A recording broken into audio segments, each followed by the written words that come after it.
இன்றைக்கி simple and டேஸ்டியான lunch box menu புதினா சாதம் ஈஸியாக எப்படி செய்கிறதுன்னு பார்க்கலாம்.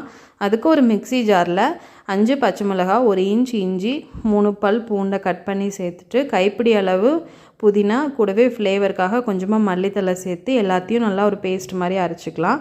ஒரு குக்கரில் எண்ணெய் கூடவே நெய் சேர்த்துட்டு அது காஞ்சதும் 3 ஏலக்காய், 2 பிரிஞ்சி இலை, பட்டை, கிராம்பு, முந்திரி பருப்பு போட்டு செவக்க வறுத்துட்டு ஸ்லைஸ் பண்ணி வச்சுருக்கிற வெங்காயம் சேர்த்து அது வதங்கினதும் நம்ம அரைச்ச பேஸ்ட்டு கூடவே உப்பு சேர்த்து அந்த பேஸ்ட் நல்லா ட்ரை ஆகிற அளவு வதக்கி விட்டுட்டு, நான் இன்றைக்கி சீரக சம்பா அரிசி அரை மணி நேரம் ஊற வச்சு இது கூட சேர்த்துருக்கேன். உங்களுக்கு பாஸ்மதி ரைஸ் பிடிக்கும்னா அதுவும் சேர்த்துக்கலாம்.